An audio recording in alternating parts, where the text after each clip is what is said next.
Bonjour à toutes et tous. Merci beaucoup. On m'a invité à conclure cette journée. Alors, c'est en effet très présomptueux, mais d'abord, évidemment, mes premiers mots pour l'équipe organisatrice de ce colloque et notamment le livret LGBTIQ+, de la France Insoumise, parce que il y a plein de camarades au fond qui ont fait un énorme travail d'organisation pour que cette journée ait lieu.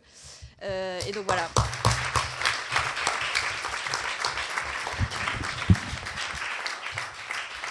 Donc vraiment, avant tout, voilà, il y a toujours plein de travail derrière un moment partagé, surtout quand ça dure une journée, qu'il y a autant de personnes qui viennent pour intervenir. Donc mes premiers mots sont pour elles et eux qui ont vraiment fait un travail absolument dingue. Et puis évidemment, l'équipe de Ségolène et Ségolène elle-même. Et puis ma propre équipe aussi qui a fait du travail pour que tout le monde soit là aujourd'hui. Évidemment, c'était une journée très riche. Alors j'ai pu y assister que partiellement, mais j'avais des petits espions et espionnes dans la salle qui m'ont fait des comptes rendus. Donc je sais qu'il y a eu énormément de sujets évoqués. Et la première chose que je voulais dire, c'est que c'était très important pour nous de faire ça à l'Assemblée nationale. Moi, comme vice-présidente de l'Assemblée nationale, de profiter du fait que, par exemple, j'ai une enveloppe pour organiser des événements et de la mettre au service d'une journée comme celle-ci. Ça prend absolument tout son sens parce qu'aujourd'hui, il y a 143 députés d'extrême droite à l'Assemblée nationale et que donc c'est le lieu où on doit être pour discuter de ce qui nous intéresse, de comment on lutte, de comment on s'organise, de qu'est-ce qu'on met à l'agenda en premier lieu. 143 députés en face de nous. Daniel étaient élus dans le mandat 2017-2022, ils étaient 8 à l'Assemblée nationale. Le court mandat qu'on a eu juste avant, 2022-2024, ils étaient 89 et maintenant ils sont 143. Ça va être l'objet de mon propos ce soir. C'est à la fois l'extrême droite, son poids dans la panique morale qui monte, mais aussi la responsabilité de la Macronie et de celles et ceux qui peuvent parfois se présenter dans des termes qui conviennent, de progressisme bourgeois, etc., mais qui sont responsables aussi de la propagation de cette panique morale et de toutes les conséquences, y compris mortelles, que ça peut avoir pour des gens dans notre pays. Donc c'était de ça que je voulais vous parler. De cette rhétorique, donc ça a été dit, qui nous est venue de groupes suprémacistes blancs états-uniens, mais qui a pris énormément d'ampleur et qui aujourd'hui en France prend beaucoup d'ampleur. Et Stanley Cohen en donnait une définition. Il disait que ça visait à désigner un groupe de personnes comme une menace pour les valeurs et les intérêts d'une société. Cette désignation qui ne doit pas nous faire oublier à toutes et tous que se cachent derrière les personnes désignées en premier lieu par la panique morale, d'autres opprimés, précarisés, personnes qui, d'une façon ou d'une autre, peuvent être en situation de vulnérabilité dès lors qu'un pouvoir réactionnaire s'attaque à elles et eux, et au fait que donc ces gouvernements responsables aujourd'hui cherchent à instaurer un poison de division. Bien souvent pour l'extrême droite, c'est un poison raciste et islamophobe dans la période qu'on vit, mais aussi évidemment un poison réactionnaire, donc divisé pour mieux opprimer une série d'individus qui subissent différentes formes d'oppression. Je voulais revenir sur le fait que il y a eu des historiens et des historiennes qui ont parlé avant moi, donc j'ai pas le même niveau, mais sur le fait que évidemment les discriminations et violences dont on parle aujourd'hui, on en a parlé beaucoup pour le quotidien des personnes concernées, mais elles ont aussi évidemment une historicité. Et quand on pense évidemment à l'Allemagne nazie, à la façon dont elle a emprisonné, torturé, violenté, tué des personnes homosexuelles notamment, que le régime de Vichy d'ailleurs en France lui a prêté main forte pour cette oppression extrêmement forte. Je voulais dire que en Allemagne, cette oppression-là, c'est dès 1936 qu'a été créé un office pour réprimer les personnes homosexuelles, et donc c'est bien antérieur à l'avènement d'un régime fasciste qui était le régime nazi, et que donc il y a toujours la mise en place aussi de structures fascisantes, de structures de surveillance, de structures de contrôle pour in fine arriver à une situation évidemment bien pire qu'a été celle de l'horreur des camps nazis et de la déportation des personnes homosexuelles. Nous, avec Daniel tu le portes aujourd'hui, on porte le triangle rouge, comme ça on a 140 fachos en face de nous qui sont obligés de nous regarder tous les jours. Le triangle rose existait aussi dans les camps, évidemment. Et donc on a aussi tous les jours, nous, un devoir de rappeler, et on le fait bruyamment en hémicycle, aux députés qui sont devant nous, de quelles histoires ils proviennent et quel est le poids historique qu'ils portent sur leurs épaules, parce qu'ils ont tendance à complètement l'oblitérer, comme si le pénisme et notamment le marinisme était un phénomène comme ça évanescent qui venait de nulle part.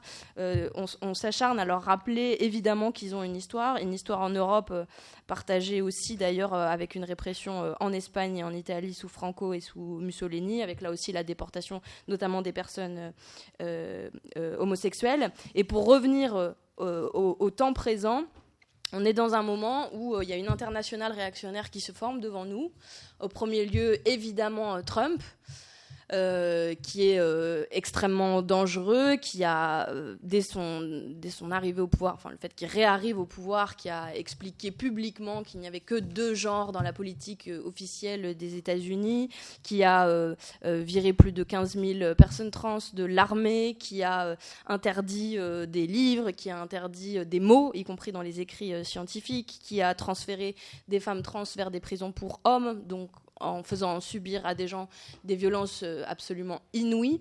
Il y a aussi l'Argentine de Milei qui réserve un traitement relativement similaire aux personnes homosexuelles et aux personnes trans. Et on voit cette internationale réactionnaire se former avec, plus près de chez nous, en Europe, la même chose avec la Hongrie de Orban, avec Meloni. Je suis allée 2 fois en Italie dans les 2 derniers mois pour soutenir des camarades italiens qu'on a, parce que la tâche est extrêmement rude quand on est à ce point enfoncé sur nos positions et quand on n'a pas d'élus, pas de représentants, etc. C'est pour ça qu'on chérit aussi les positions qu'on peut avoir aujourd'hui avec des associations qui sont fortes, des collectifs qui sont forts, malgré toutes les difficultés, notamment financières, que j'ai bien entendues aujourd'hui et qu'on connaît évidemment. Mais donc cette internationale réactionnaire est très proche de nous. Encore lundi, à Montargis, il y a eu une réunion de représentants, de dirigeants fachos européens avec la présence de Marine Le Pen, sur laquelle le gouvernement n'a pas eu un mot à dire sur la présence de tous ces dirigeants aux propos et aux politiques menées extrêmement violentes. J'en arrive à la France avec le rôle de l'extrême droite française dans la montée des violences et discriminations dont on parle aujourd'hui, qu'on a vu, nous, très clairement, comme militants et militantes politiques, notamment pendant la campagne pour les élections européennes, où il y a eu une libération de la parole raciste, de la parole transphobe, de la parole homophobe, qu'on a constaté chacun dans nos campagnes, enfin, moi y compris dans ma propre campagne à Créteil où je militais. On a vu ça parce que les fachos se sont sentis extrêmement forts. On leur a mis un coup d'arrêt aux législatives après, mais ils sont évidemment toujours beaucoup trop nombreux à l'Assemblée nationale. Et ça, c'était un moment politique très particulier de libération de la parole, mais qui correspond à une réalité systémique d'augmentation des discriminations, des faits de violence. Le ministère de l'Intérieur dit une hausse de 13% des infractions anti-LGBT+, en 2023. On sait très bien à quel point ces chiffres sont sous-estimés, sous-déclarés. Et donc on peut s'imaginer le caractère absolument massif de ces augmentations, avec évidemment des actes très concrets, et je voulais juste en citer quelques-uns pour leur rendre hommage, parce que derrière les chiffres dont on parle, il y a des gens évidemment qui souffrent énormément, et puis il y a des gens qui meurent, qui vont jusqu'à mourir dans notre pays. Il y a un jeune homme qui a été poignardé, insulté de sale pédé dans les rues de Paris, c'était en juin 2024. Il y a une femme trans de 30 ans qui a été poignardée, assassinée en juillet 2024 à Paris, et je suis allée, comme d'autres camarades, au rassemblement en l'honneur de Géraldine et Angelina, tuées parce que femmes trans. Et donc je voulais leur dire que quand on se bat pour elles et eux, en sachant la position privilégiée dans laquelle on est, en sachant la responsabilité qu'on a en tant qu'élu de pouvoir parler dans cette enceinte. Et c'est aussi pour ça que c'est aussi important de pouvoir vous accueillir toutes et tous aujourd'hui. On est dans un climat extrêmement violent et dans un climat de grignotement par ces réactionnaires de tout poil, y compris parce qu'ils mènent un combat culturel, ils mènent un combat idéologique dans les médias d'extrême droite, déroulant un agenda transphobe à longueur d'antenne. Vous savez de quelle chaîne en particulier je pense, mais malheureusement... y compris, moi je fais des passages dans des chaînes dites du service public où je me fais engueuler parfois par des militants qui me disent faut pas aller sur CNews, etc. Bon. Et c'était France Info, finalement. Mais donc voilà, c'est pour dire, bon, ils ont des médias dominants avec eux qui déroulent cet agenda et qui mènent cette bataille culturelle, évidemment, à leur côté. Et puis on a l'extrême droite politique organisée, avec Marine Le Pen et ses troupes, où là aussi, il y a une histoire dans ce parti. Jean-Marie Le Pen a été condamné jusqu'à 2019 pour des propos homophobes tenus publiquement, en plus de son racisme et de son antisémitisme. D'autres partis qui gravitent autour, mais je pense à Reconquête, où Marion Maréchal Le Pen s'est offusquée qu'une femme trans reçoive un prix de cinéma, ramenant toujours, d'ailleurs, je m'étais noté sa déclaration. Donc elle avait dit « C'est donc un homme qui reçoit à Cannes le prix d'interprétation féminine. Le progrès pour la gauche, c'est l'effacement des femmes et des mères. » Ramenant toujours évidemment la question de l'identité de genre à la question de la procréation, puisque ce dont on parle aujourd'hui, c'est d'identité de genre, mais c'est aussi évidemment de combat pour nous assigner à des rôles et évidemment à reproduire l'oppression patriarcale dans son entièreté. Tout ça est toujours absolument associé et indissociable dans leur esprit. Donc je vous ai brossé un portrait du paysage un peu déprimant, même si je sais qu'on en a bien conscience toutes et tous. Et puis ensuite, la deuxième question que je voulais aborder, c'est qu'est-ce qu'on peut faire et qu'est-ce qu'on peut faire ensemble tout particulièrement, puisque on a évidemment une grande responsabilité aujourd'hui. D'abord, nous, on estime qu'en étant le premier groupe d'opposition de gauche à l'Assemblée nationale, on a à combattre la Macronie et ses représentants qui sont au gouvernement.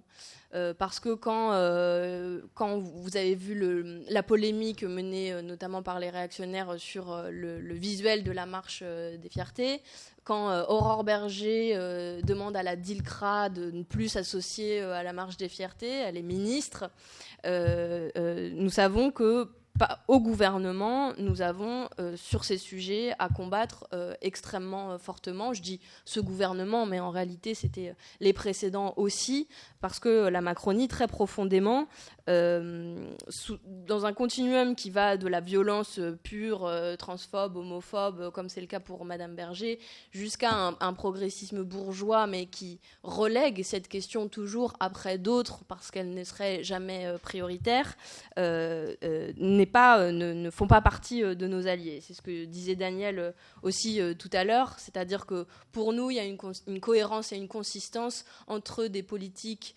antisociales menées de manière générale contre toutes les personnes vulnérables, précaires, qui sont discriminées de manière raciste, de manière islamophobe, et l'offensive réactionnaire dont on parle aujourd'hui.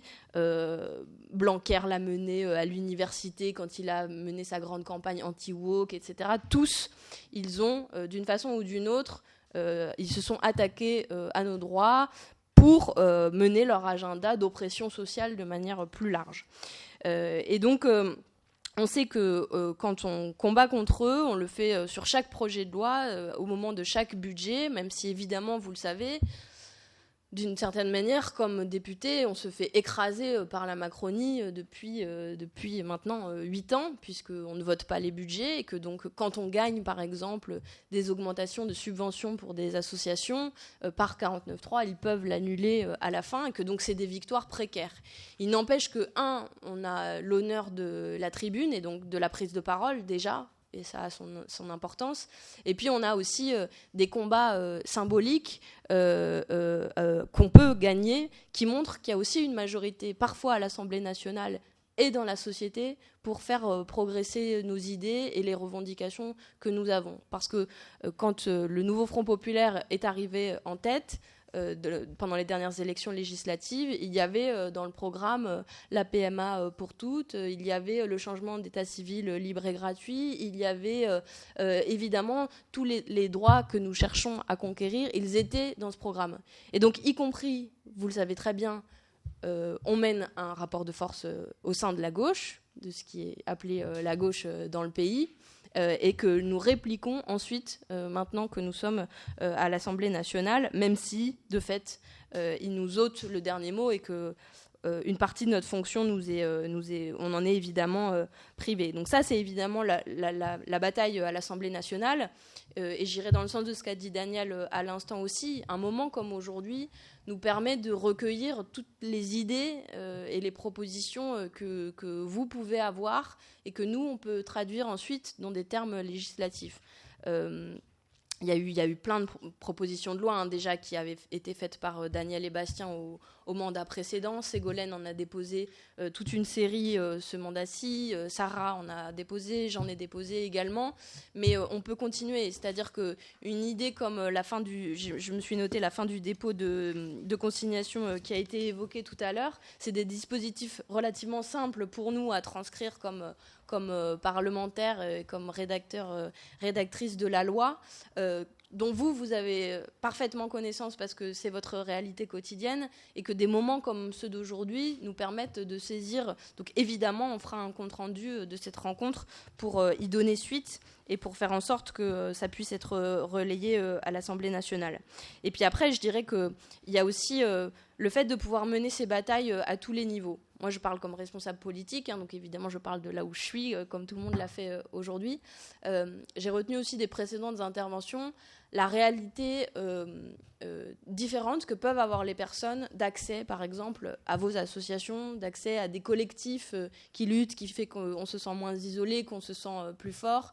Et donc, arrive devant nous l'année des élections municipales 2026, qui sont pour nous des élections extrêmement importantes du point de vue des questions qu'on aborde aujourd'hui, parce que c'est tout à fait possible de mettre en place dans des collectivités déjà des formations pour les agents des collectivités, c'est la première chose évidemment.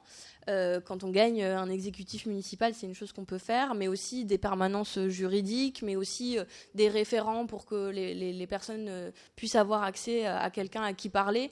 Et donc ça, c'est très présent dans le programme qu'on a établi pour les municipales, et ce sera aussi, et d'ailleurs je sais que le groupe thématique sera mobilisé sur cette question, ce sera aussi l'objet de formation de la part de nos militants, militantes, pour aller voir les équipes d'Insoumis ou d'Union de la gauche, selon les différentes configurations qu'on aura dans les villes, pour aller former les personnes et leur dire que cet enjeu-là est un enjeu qu'on peut prendre en main quand on gagne une ville. Pour l'instant, on n'a pas gagné le pays, mais si on gagne des villes, même des petites villes, ou si on est dans des exécutifs locaux, qu'on en fait partie, ce sera évidemment des propositions qu'on devra pousser très fort. Et là aussi, je le dis, c'est un travail qui est en construction, et sur lequel on en appelle à vos bonnes idées, à votre bonne volonté pour nous transmettre des propositions qui soient applicables à un échelon local, tout en tenant compte, et ce sera une grande intention qu'on aura dans la campagne, au fait qu'on n'a pas les mêmes moyens et la même accessibilité, par exemple, à des associations d'accès aux droits, etc.,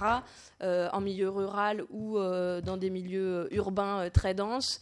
On peut avoir des difficultés qui sont communes, par exemple les déserts médicaux, les difficultés d'accès au traitement, etc., qui sont malheureusement communes aux quartiers populaires et aux personnes qui sont dans la ruralité. Mais il y a des endroits où les difficultés ne sont pas les mêmes. Et donc, on est aussi très attentive à ce que vous puissiez nous donner des propositions qui peuvent faire écho au quotidien et aux difficultés de certaines personnes, en particulier dans certains endroits. Je ne vais pas faire beaucoup plus long.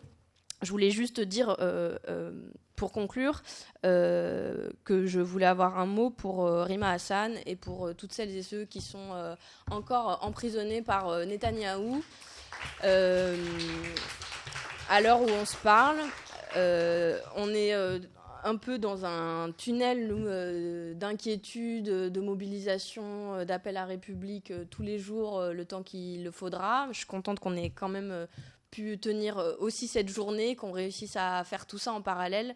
C'est grâce au travail de tous les militants et les militantes super impliqués qui y mettent beaucoup d'énergie. Mais voilà, je voulais en dire un mot parce que évidemment pour nous il y a un continuum dans la violence et à l'encontre de qui elle s'exerce par les gouvernements d'extrême droite. On a vu de plus en plus, et je suis sûre que ce sera le cas le 28 juin à la Marche des Fiertés, on voit des drapeaux palestiniens dans des événements pour célébrer la fierté. Je pense que c'est hyper important que cette rencontre se fasse, que différents milieux militants puissent se parler.